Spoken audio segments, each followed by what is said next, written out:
اعوذ باللہ من الشیطان الرجیم بسم اللہ الرحمن الرحیم الحمد للہ علی ما انعم والصلاة والسلام علی نبینا الاکرم وآلہ الذین هم اولیاء النعم اما بعد فقد قال اللہ الحکیم بسم اللہ الرحمن الرحیم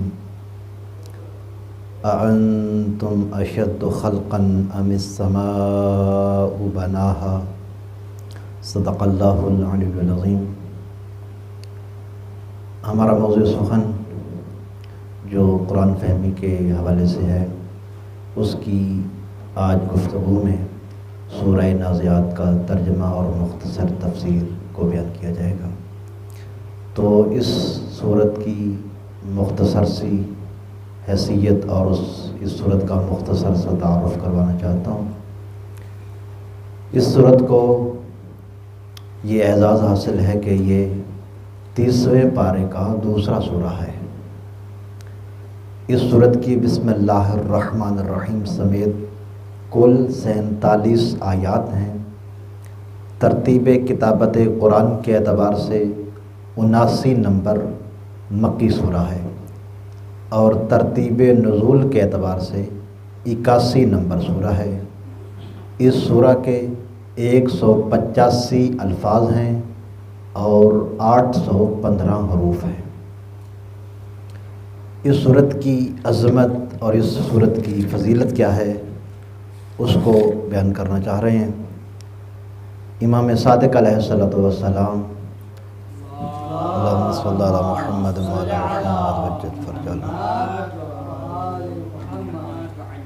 کا یہ فرمان کتاب ثواب الاعمال صفحہ نمبر 150 پہ موجود ہے کہ سرکار صادق آل محمد نے ارشاد فرمایا تھا، من قرأ سورۃ النازعات لم یمت الا ریانا ولم یبعثہ اللہ الا ریانا ولم یدخلہ الجنۃ الا ریانا، کہ مولا نے ارشاد فرمایا کہ جس نے سورہ نازعات کی تلاوت کی وہ موت سے پہلے سیراب ہوگا، اور جب خدا اسے قبر سے معشور فرمائے گا تو وہ سیراب ہو کر معشور ہوگا،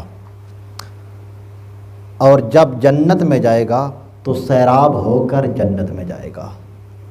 حق تعالیٰ کی رحمت بے پایاں سے وہ ہمیشہ ہمیشہ کے لیے دنیا میں، قبر میں، اور قبر سے جب اٹھے گا تو سیراب ہوگا اور نازعات کی تلاوت کرتا ہے۔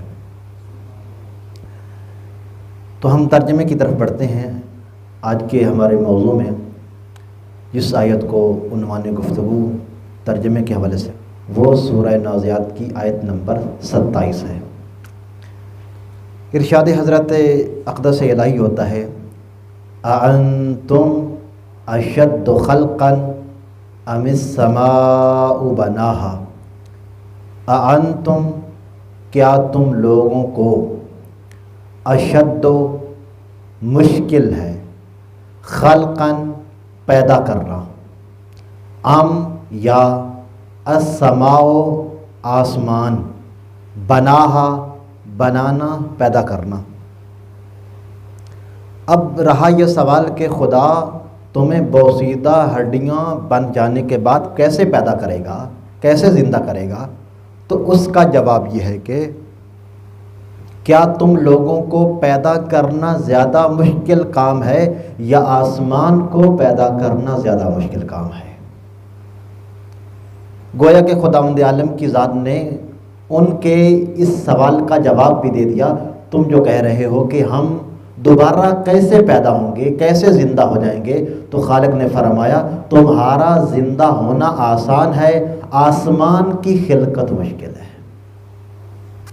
جو خدا بلند ترین آسمان کا خالق ہے وہی تمہیں دوبارہ خلق فرمائے گا۔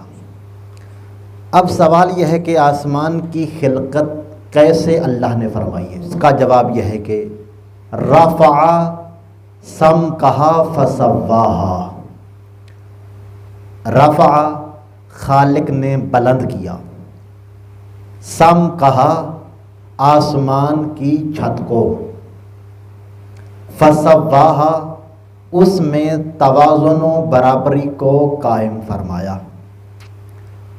تو ترجمہ یہ بنے گا، خدا نے آسمان کی چھت کو بلند کیا اور پھر اسے برابر کر دیا۔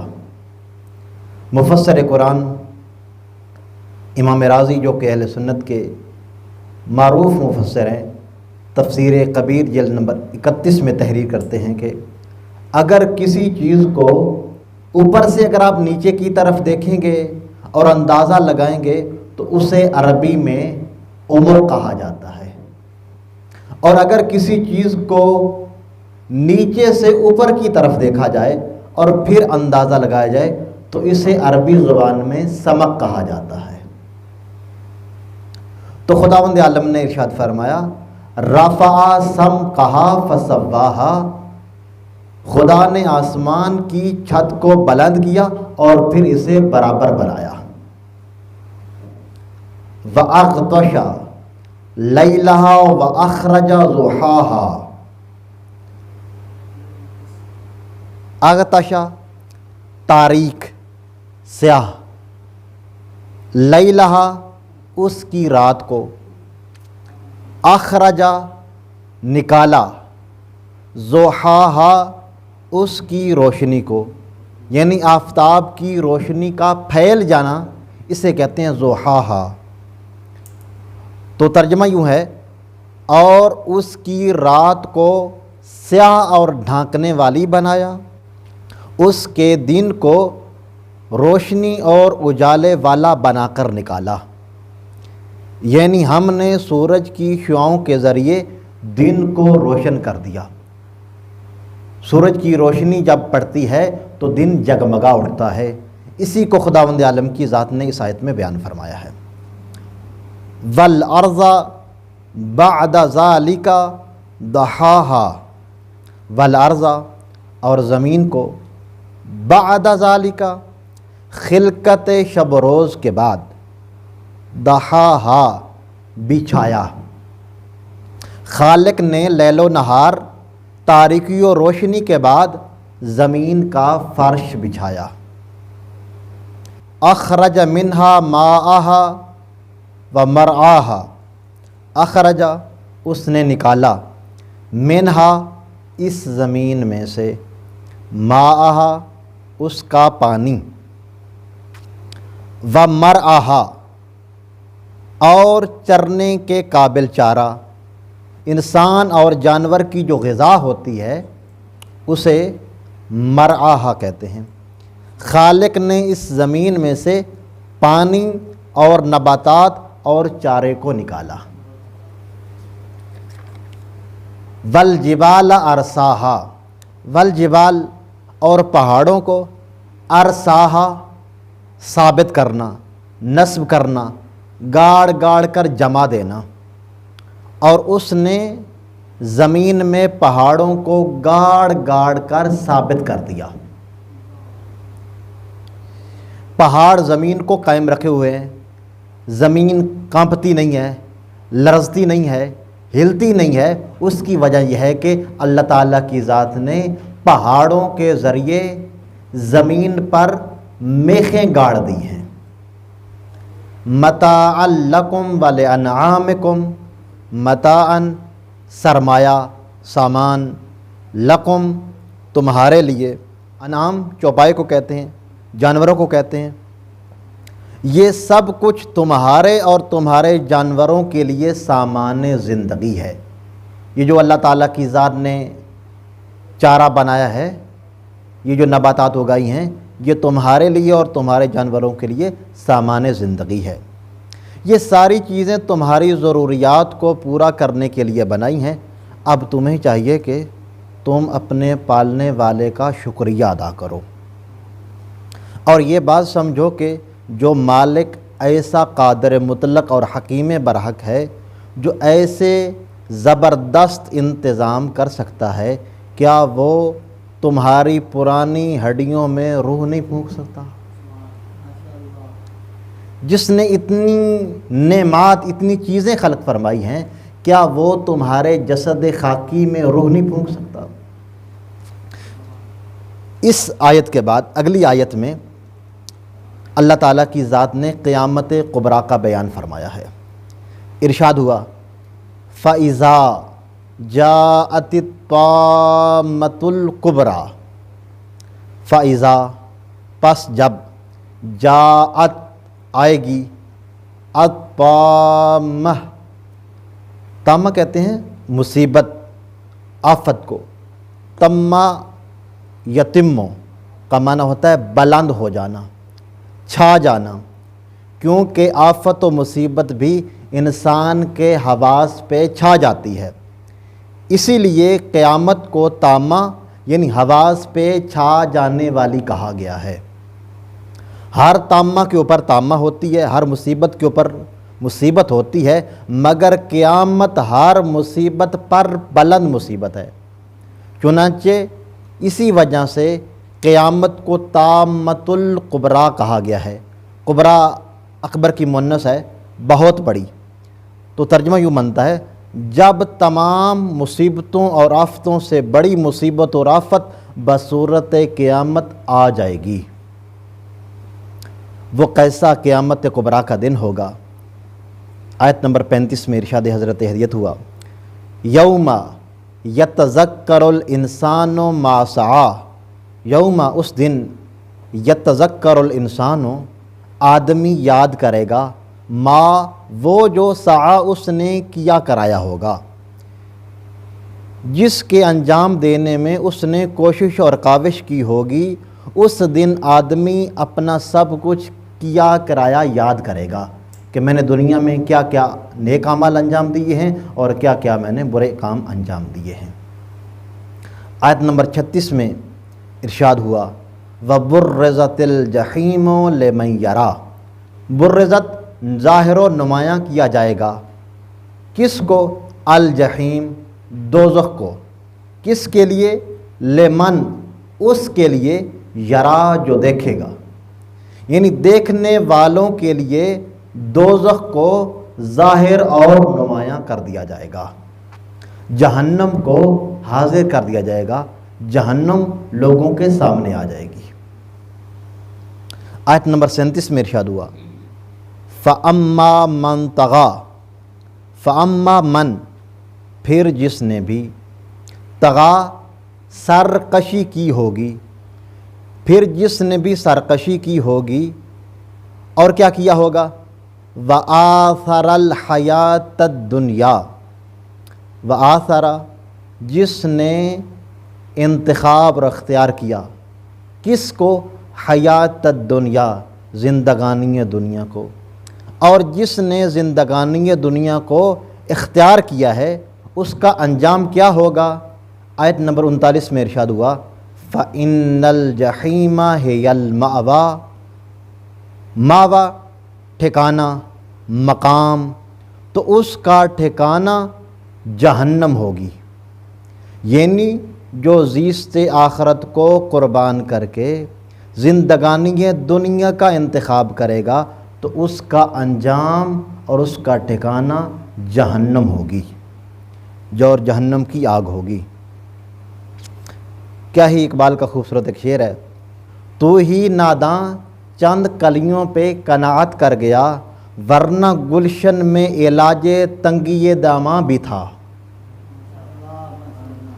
اللہ کریم کا ارشاد پروردگار ہوا وَأَمَّا مَنْ خَافَ مَقَامَ رَبِّهِ وَنَهَى النَّفْسَ عَنِ الْهَوَىٰ، وَأَمَّا مَنْ اور جس نے، خافا ڈرا، مقام مقام، مرتبہ، بارگاہ، رب ہی اپنے پروردگار سے، ونہا اور روکا، النفس نفس کو، عن الہوا دل کی خواہش سے، یعنی جس نے بھی اپنے پروردگار کی بارگاہ میں اس کے مرتبے کے پیش نظر جلالت کبریائی کے سامنے خوف پیدا کیا تھا، اور وہ انسان جو اپنے پروردگار سے ڈرتا رہا ہے اور اپنے نفس کو بری خواہشات سے روک کے رکھا تھا جس انسان نے، اس کا انجام کیا ہوگا؟ آیت نمبر 41 میں ارشاد ہوا فَإِنَّ الْجَنَّةَ هِيَ الْمَأْوَىٰ، تو بہشت ہی اس کا ٹھکانہ اور مرکز ہوگی۔ یعنی وہ باغ ارم کی فیوز و برکات سے مستفید ہوگا کہ جس نے خوف خدا رکھا اور اپنی خواہشات نفسانی کی پیروی نہ کی۔ جناب علی بن ابراہیم قمی تفسیر قمی جلد نمبر 2 صفحہ نمبر 397 پر اس آیت کے ضمن میں تحریر کرتے ہیں، وہ بندہ خدا جو معصیت خدا کرنے کی قدرت رکھتے ہوئے اسے خشیت الہی کے سبب چھوڑ دیتا ہے اور خواہش نفس سے خودی کو روک لیتا ہے، فَمَقَافَتُهُ الْجَنَّةُ، تو اس کے خوف کا بدلہ بہشت ہوتی ہے۔ اور صاحب برہان نے مناقب شہر یشوب سے اس بات کو نقل کیا کہ حضرت عبداللہ ابن عباس فرماتے ہیں کہ جس نے سرکشی کی ہے اور جس نے زندگانی دنیا کا انتخاب کیا تھا وہ علقمہ بن حارث تھا۔ وَأَمَّا مَنْ خَافَ مَقَامَ رَبِّهِ علی بن ابی طالب، علی ابن ابی طالب کی ذات ہی وہ ذات پربرکات تھی کہ جس نے پوری زندگی خشیت الہی کا پیکر بن کر پوری زندگی گزار دی، اور آپ نے کبھی بھی اپنی خواہشات نفسانی کی اتباع نہیں کی۔ آپ کا دامن عصمت پوری زندگی دامن عصمت اور دامن عفت رہا۔ ابن عباس فرماتے ہیں فَإِنَّ الْجَنَّةَ هِيَ الْمَأْوَىٰ، بہشت میں ایسی صفات کے حاملین کا ٹھکانہ ہوگا۔ تو یہ آیت کن لوگوں کے لیے؟ اگر اس آیت کے مصادیق اگر دیکھنا چاہیں تو وہ مصادیق کون ہیں؟ تو حضرت ابن عباس فرماتے ہیں خاصاً لعلی ومن کان علی منہاج علی،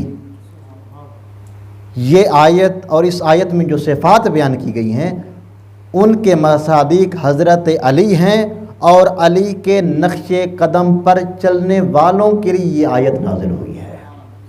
یعنی اس آیت میں جو مصادیق بیان کیے گئے ہیں وہ مصادیق حضرت علی ابن ابی طالب علیہ السلام ہیں، اور جو علی ابن ابی طالب کے نقش قدم پہ ہوں گے اللہ تعالیٰ کی ذات ان کا ٹھکانہ بہشت میں قرار دے گی۔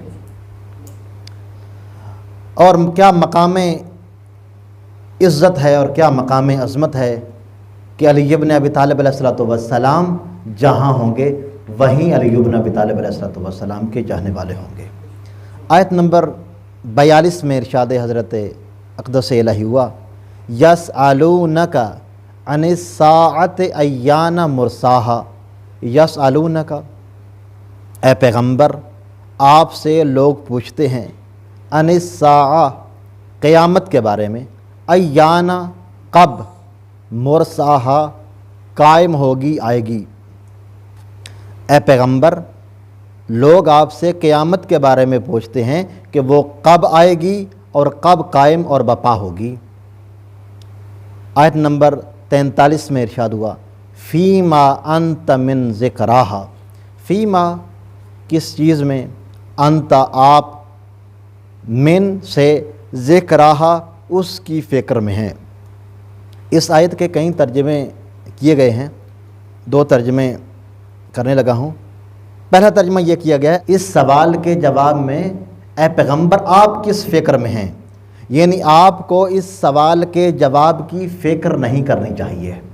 یہ جو لوگ آپ سے قیامت کے بارے میں سوال کر رہے ہیں اس سوال کے جواب میں آپ کو فکر کرنے کی ضرورت نہیں ہے۔